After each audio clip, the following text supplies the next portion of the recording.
Hello friends, एक बार फिर से स्वागत आप सभी के द उमंग प्लेटफॉर्म पर। आज हम बात करने वाले हैं आपको स्टैंडर्ड परसेंटेज टेबल के बारे में कि स्टैंडर्ड परसेंटेज टेबल किसे कहा जाता है। सबसे पहले हम आपको ये बता दें कि आपको फ्रैक्शन से परसेंटेज में जाने के लिए क्या किया जाता है और परसेंटेज से फ्रैक्शन में आने के लिए क्या किया जाता है। अगर आपने हमारा परसेंटेज का वीडियो नहीं देखा है, पहला वीडियो, तो हमारे YouTube channel the Umang platform के प्लेलिस्ट में डाल दिया गया है, आप उसमें जाकर के देख सकते हैं। चलिए सबसे पहले हम आपको बता दें, थोड़ी सी पिछला वाला समरी करा देते हैं कि फ्रैक्शन से परसेंटेज में कैसे जाया जाता है, क्या किया जाएगा तो जो भिन्न होता है वो प्रतिशत में चेंज हो जाता है। चलिए देखते हैं। मान लीजिए आपका यहाँ पे फ्रैक्शन रहेगा, ठीक है, यहाँ पे आपका फ्रैक्शन रहेगा। अगर फ्रैक्शन से आपको परसेंट में जाना होता है, ठीक है, अगर आपको फ्रैक्शन से परसेंट में जाना होता है, आपको परसेंटेज में अगर जाना है तो आपको क्या करना होगा। देखिए कहीं पर अगर फ्रैक्शन दिया रहेगा, फ्रैक्शन कहने का मतलब कि वैसा संख्या जिसमें आपका प्रतिशत यानी कि ये सिंबल नहीं रहे, उसी को हम लोग क्या बोलेंगे, फ्रैक्शन बोलेंगे। ध्यान दीजिएगा, वैसा अंक यानी वैसा भिन्न जिसमें आपका ये सिंबल नहीं लगा रहता है उसका हम लोग फ्रैक्शन बोलेंगे, और जिस अंक में ये आपका सिंबल लगा रहेगा उसको हम लोग प्रतिशत या परसेंटेज बोलेंगे। तो आपको फ्रैक्शन से परसेंट में जाने के लिए क्या किया जाता है, तो 100 से गुना किया जाता है। किसी भी अंक में 100 से गुना करेंगे तो आपका परसेंट में चेंज हो जाएगा। अगर आपको परसेंटेज से फ्रैक्शन में अगर आपको चेंज करना होता है उसमें क्या किया जाता है, उसमें आपको 100 से भाग दिया जाता है। ध्यान दीजिएगा, अगर आपको फ्रैक्शन से प्रतिशत में जाना होगा तो आपको 100 से गुना करना होगा, अगर आपका परसेंटेज से फ्रैक्शन में आना होगा तो आपको 100 से भाग देना होता है। चलिए देखते हैं कि आपको स्टैंडर्ड प्रतिशत टेबल किसे कहा जाता है। हम आपको इसलिए ये बता देते हैं स्टैंडर्ड परसेंटेज, ताकि एग्जाम में आपको आसानी रहेगा। बात ऐसा हो जाता है कि मान लीजिए कहीं कहीं आपको 50% दिया रहेगा, ठीक है, 50% को आपको फ्रैक्शन में अगर चेंज करना होगा, आप इसको 100 से बहुत सारे प्रोसेस रहेगा, आपको कुछ नहीं करना है। देखिए परसेंटेज से फ्रैक्शन में आना होगा तो क्या करना है, 100 से भाग देना है। 100 से भाग देने का मतलब मान लीजिए यहाँ पे 50 बटा में 100, ये आपका क्या हो, 50 बटा में 100, फिर इसको कटाइएगा, 5 दूना 10, आपको 1/2 आ रहा है ना। आप कहीं पर 50% लिखें या 1/2 लिखें, दोनों का वैल्यू आपका सेम ही है। अगर आप क्वेश्चन अगर आपको मिलेगा कहीं पर भी, तो वहां पे अगर आप 50% लेकर के वहां पे बनाते हैं तो आप बीच में जाकर के फंस सकते हैं। इसलिए फंस सकते हैं कि 50% आपको हर जगह नहीं मिलेगा, कहीं कहीं 12.5% दे देगा, कहीं कहीं 14.2/7% दे देगा, ऐसा ऐसा आपको अंक दे देगा, आप फंस सकते हैं। इसलिए हम आपको बता देते हैं कि इस 50% के बदले आप 1/2 यानी कि आप फ्रैक्शन में इसको चेंज करके 1/2 अगर आप लिखते हैं तो आपको ज्यादा आसानी होगा क्वेश्चन बनाने में। एक और समझ लेते हैं, मान लीजिए कहीं कहीं आपको 33.1/3 दे देता है, ठीक है, 33.1/3% दे दिया है, इसको आपको फ्रैक्शन में चेंज करना होता है। आपको बहुत सारी दिक्कतें आपको यहाँ पे झेलना पड़ेगा। क्वेश्चन सॉल्व करिएगा तो वहां पे ये नहीं पूछेगा कि प्रतिशत से फ्रैक्शन में कैसे चेंज किया जाता है, वहां पे क्वेश्चन कुछ और ही रहेगा, ट्विस्ट थोड़ा कर देगा। आपको ध्यान दीजिएगा, इसके बदले आप फ्रैक्शन में कैसे इसको कन्वर्ट करते हैं। देखिए यहाँ पे आप 33.1/3 दिया हुआ है, 33 दिया क्या होता है 99 और 100, 100 बटा में क्या हो जाएगा 3, 100 बटा में 3 हो जाएगा ना।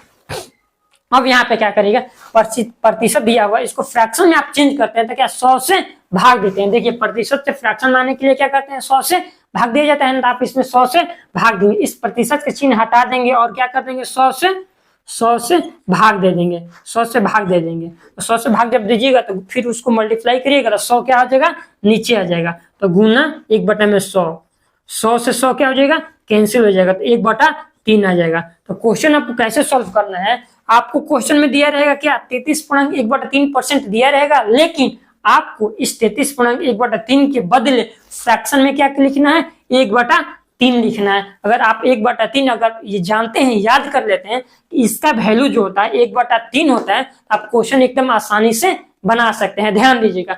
चलिए तो वही स्टैंडर्ड वैल्यू आज हम देख लेते हैं, उसके बाद हम लोग क्वेश्चन हल करेंगे। आपको फ्रैक्शन का स्टैंडर्ड वैल्यू ये कहता है, बहुत सारा स्टैंडर्ड वैल्यू है, वो आपको याद करना होगा, याद के समझना होता है। अगर आप उसको एक बार समझ जाते हैं तो आप उसको आसानी से कोई भी क्वेश्चन हल कर सकते हैं। तो आपका पहला ये हो जाएगा, मान लीजिए यहाँ पे लिख देते हैं फ्रैक्शन टू परसेंटेज, ठीक है, फ्रैक्शन टू परसेंटेज, ध्यान दीजिएगा परसेंटेज, ठीक है, परसेंटेज। उसके बाद हम लोग आगे बढ़ते हैं। मान लीजिए आपका फ्रैक्शन में निकालना है, यहाँ पे दिया रहेगा 1/2। 1/2 क्या है, इसमें परसेंट का चिन्ह कहीं लगा हुआ है, वो सिंबल लगा हुआ है, ये वाला देखिए तो सिंबल कहीं लगा हुआ है, नहीं लगा हुआ है, तो ये आपका फ्रैक्शन यानी कि ये भिन्न है। भिन्न से परसेंटेज में जाने के लिए क्या हमको करना है, 100 से गुना करना है। 100 से अगर आप इसमें गुना करते हैं, 100 से गुना करते हैं तो क्या हो जाएगा आपका 50% हो जाएगा, 50% हो जाएगा ना। यानी कि इस 1/2 का वैल्यू आप 50% बोल सकते हैं, या इस 50% का वैल्यू 1/2 फ्रैक्शन में बोल सकते हैं। उसके बाद नेक्स्ट देखते हैं, यहाँ पे रहेगा 1/3। 1/3 का वैल्यू आपका होता है 33.1/3%, ठीक है, 33.1/3। आप इसको सॉल्व करिएगा, 33.1/3 आ जाएगा। कैसे आ जाएगा, तो आपका फ्रैक्शन में दिया हुआ है, फ्रैक्शन से प्रतिशत में आने के लिए क्या किया जाता है, 100 से गुना किया जाता है। जब आप इसमें 100 से गुना करिएगा तो आपका 33.1/3% आएगा ही आएगा। तो आप इन दोनों को याद करना है। उसके बाद आता है 1/4। 1/4 का वैल्यू आपका होता है 25%, ठीक है, 1/4 का वैल्यू आपका होता है 25%। इस 1/4 में आप 100 से अगर आप गुना करते हैं तो आप कटाइएगा तो आपका 25% आ जाएगा। तो ये आपका 25% क्वेश्चन में ये दिया रहेगा, लेकिन आपको इस 25% के बदले क्या लिखना है, 1/4 अगर आप लिखते हैं तो आपको ज्यादा आसानी होगा क्वेश्चन सॉल्व करने में। उसके बाद देखते हैं 1/5। 1/5 का वैल्यू आपका होता है 20%। 1/5 का वैल्यू होता है 20%। फिर आपको आता है 1/6। 1/6 का वैल्यू आपका मान लीजिए 1/6 दिया रहेगा। यहाँ पे देखिए, अगर आप इसको 100 से मल्टीप्लाई करते हैं तो आपका आता है 50, ये आता है 30, फिर 16.2/3% इसका आ जाएगा, ठीक है, 16.2/3% इसका वैल्यू आ जाएगा। यानी कि आप 1/6 का वैल्यू 16.2/3 या 16.2/3% का वैल्यू 1/6 बोल सकते हैं, ठीक है। उसके बाद ये सब आपका स्टैंडर्ड वैल्यू है, कि क्या है, स्टैंडर्ड वैल्यू इसको बोला जाता है। फिर आप 1/7 लिखते हैं। 1/7 का वैल्यू आपका होता है 14.2/7% होता है, ठीक है, 14.2/7। उसके बाद आपका एक आता है 1/8। ये सब फ्रैक्शन में, ये आपका परसेंट में है। 1/8 का वैल्यू होता है 12.5%, ठीक है, 1/8 का वैल्यू क्या होता है 12.5%। फिर चलते हैं 1/9।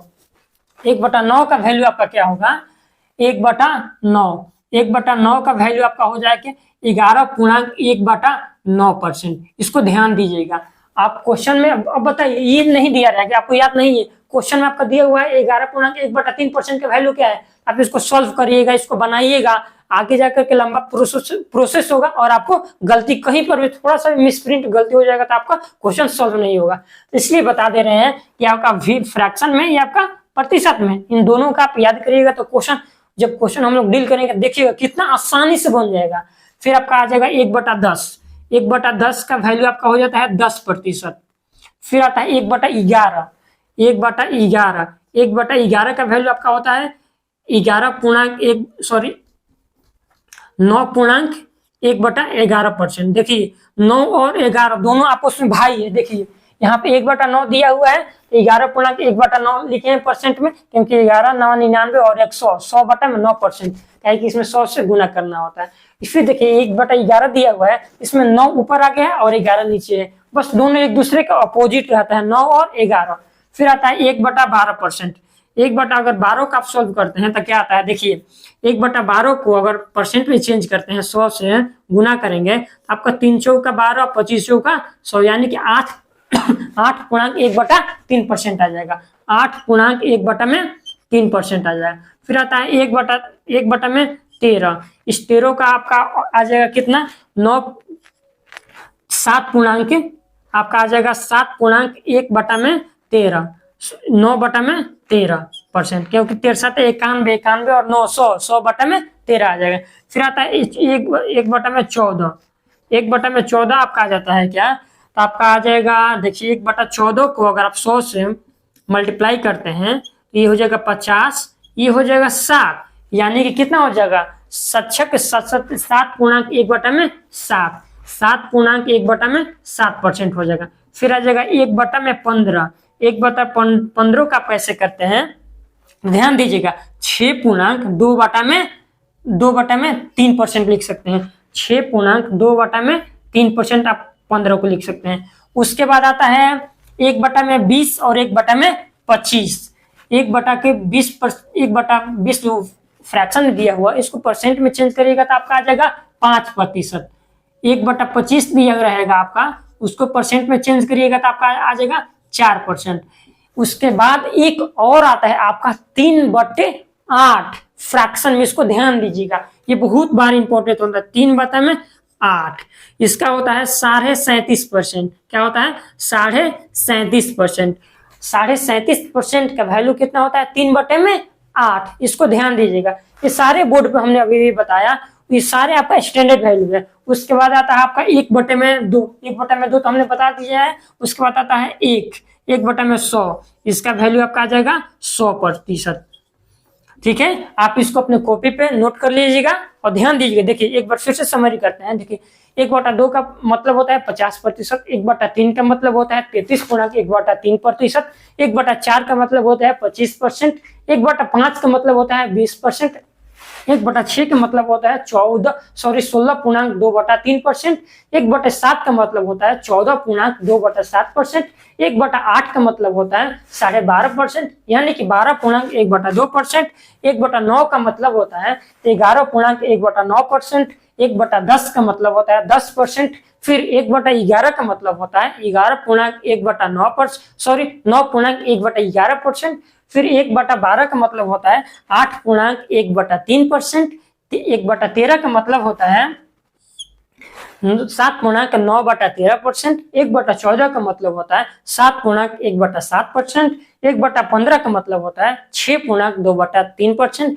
1/20 का मतलब होता है 20%, 1/25 का मतलब होता है 4%, 3/8%, 3/8 का मतलब होता है 37.5%, 1/100 का मतलब होता है 100%। ये आपका सारा स्टैंडर्ड क्या परसेंटेज टेबल था।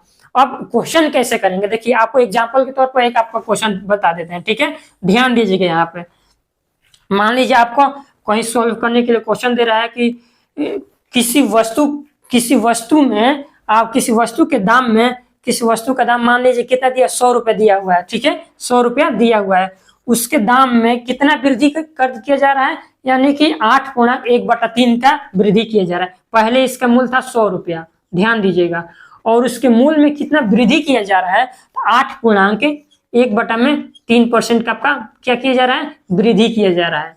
तो आपका नया मूल्य उस वस्तु का क्या होता है, इसको कैसे सोल्व करेंगे, तो ध्यान दीजिएगा।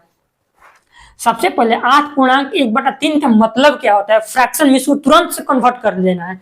देखिए 8.1/3 का मतलब होता है 1/12। इसका वैल्यू आप 1/12 लिख सकते हैं। ठीक है, 1/12 लिख सकते हैं, आपका इसका वैल्यू हो जाएगा, यानी 1/12 बराबर 1/3% लिखा जा सकता है। अब देखिए क्वेश्चन क्या बोल रहा है, पहले इसका वैल्यू क्या था, 100 रुपया था। पहले कितना वैल्यू था, 100 रुपया था। और एक बात बता दें कि फ्रैक्शन में मेन हीरो आपका नीचे वाला होता है। जब भी आप फ्रैक्शन देखिएगा ऐसा, इसका जो मेन हीरो होता है वो आपका नीचे वाला होता है, ना कि ऊपर वाला। ऊपर वाला आपका घटेगा, बढ़ेगा या गुना होगा, वो सब होता है, लेकिन मेन हीरो आपका कौन होता है, ये नीचे वाला होता है। ठीक है, यानी कि ये बोल रहा है कि इस वस्तु का मूल्य क्वेश्चन में आपका दिया हुआ है 100 रुपया, लेकिन यूनिट में आपका हो जाएगा 12 रुपया। ठीक है, क्या हो जाएगा, 12 रुपया। तो आप दोनों को बराबर कर दीजिएगा, क्योंकि ये 12 यूनिट में दिया हुआ है। ठीक है, ये 12 यूनिट है और क्वेश्चन में 100 रुपया दिया हुआ है, यानी कि 12 बराबर आप 100 कर सकते हैं। ठीक, सॉरी पहले इस वस्तु का मूल्य देखिए 100 रुपया था और इतना रुपया वृद्धि किया जा रहा है, यानी कि इतना वृद्धि करने का मतलब 1/12 वृद्धि कितना हो रहा है, पहले इसका मूल्य 12 था और 1 का वृद्धि किया जा रहा है, यानी कि 13 हो जाएगा। इसका मूल्य 12 यूनिट, यानी कि 12 बराबर आप 100 लिख सकते हैं। ठीक है, 1 बराबर आप क्या 100/12 लिख सकते हैं, ध्यान दीजिएगा। और कितना का वृद्धि हो रहा है, ऊपर वाला वृद्धि कमी ये सब दर्शाता है। पहले उसका 12 मूल्य था और 1 का वृद्धि किया जा रहा है, यानी कि उसका नया मूल्य कितना हो जाएगा, 13 रुपया हो जाएगा, यानी कि 13 यूनिट हो जाएगा, इंटू 13 आप इसको करिएगा। जितना आपका आंसर आएगा वो आपका सॉल्व करिएगा तो आपका आंसर आ जाएगा, यानी कि इतना रुपया का आपका वृद्धि होगा। इसको बढ़िया से बनाइएगा, आप इसको सॉल्व करके तो आपको क्वेश्चन एकदम मुंह से ही आप उसको बना सकते हैं। तो आप अपने कॉपी पे इसको इस परसेंटेज टेबल को लिख लीजिएगा, और अगले वीडियो में हम लोग क्या क्वेश्चन लेकर आएंगे आप लोगों के लिए। क्वेश्चन जब हम लोग सॉल्व करेंगे अच्छे से आप ध्यान दीजिए। आज के लिए इतना ही, मिलते हैं अगले वीडियो के साथ।